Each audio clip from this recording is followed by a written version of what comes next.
Sunday's British Grand Prix was a controversial race that saw Lewis Hamilton emerge victorious, but I'm not here to talk about the race, which was quite exciting or heartbreaking depending on who you ask. I'm going to talk about one particular moment in the race and its aftermath, which needs to be relooked because the incident simply highlights a massive loophole in the regulations that needs to be closed. Now, this particular moment is of course none other than the collision between Lewis Hamilton and Max Verstappen on lap 1 at Copse, which led to Verstappen's RB16B skidding across the track before sliding to the gravel and hitting the tyre barrier. I will be giving my opinions on the crash later, but first, we will talk about what happened next, which was a red flag. That was the third red flag in the 10 races held so far in the 2021 season, and with the red flag, it meant that all cars put into the pit lane. Under the current red flag regulations, cars may be walked on with team members with specific restrictions.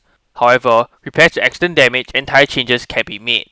Last year, Lando Norris and George Russell spoke out regarding the regulations permitting work to be conducted on cars, the pair zooming specifically on tyre changes following the Italian and Tuscan Grand Prix respectively. Both drivers felt it was unfair that some drivers, who are yet to pit, were effectively getting free pit stops without losing time in the race due to the red flag regulations. Fast forward to 2021 and the issue has evolved, this time regarding free repairs for damage incurred on track by drivers, with Lewis Hamilton as the driver benefiting the most from this allowance.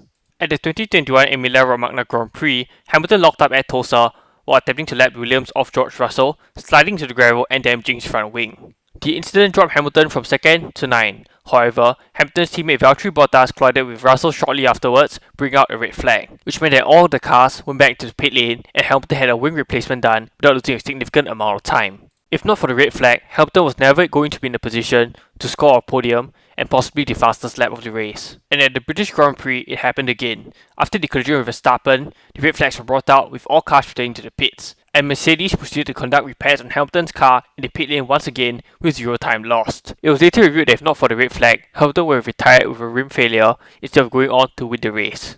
These two examples of tyres and accident damage simply illustrate the extent of unfairness brought about by the red flag regulations. In the case of the tyres, drivers who pit early are disadvantaged by losing time in the pits, while in the case of accident damage, drivers who damage their own cars are able to get repairs with minimal impact on their races, compared to a usual green flag situation, where a car would be either retired or be faced with an extended pit stop well above the normal times of 2 to 3 seconds. But now, onto my thoughts regarding the incident between Hamilton and Verstappen. Personally, I felt there was a racing incident, and I do agree with the FIA standpoint that in the collision, Hamilton has a greater degree of responsibility. To explain why it's a racing incident, let's recount the moments before the collision. Coming to Copse, Hamilton and Verstappen were battling on the old pit straight, and throughout this time, Hamilton was always behind Verstappen, which meant that Verstappen was defending from Hamilton on the outside. And as per the sporting regulations, Verstappen did leave Hamilton with more than a car's worth of space on the inside. At Copse, Hamilton came in too hot, causing him to run slightly wide into the corner, missing the apex, which normally wouldn't be a problem if Verstappen wasn't there.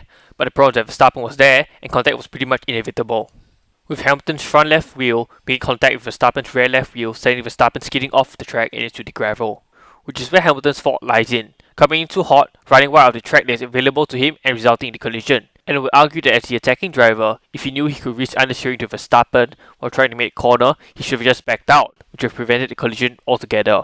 Moving on from Hamilton, what is Verstappen's fault then? Well, his fault lies in turning in on Hamilton.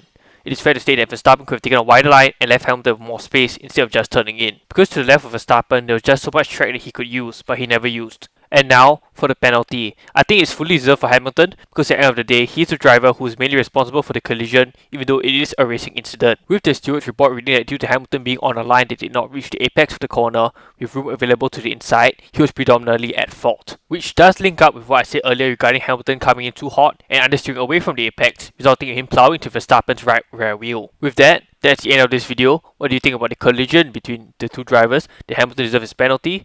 Do share your thoughts in the comment section and I'll see you next time. Thank you for watching and goodbye.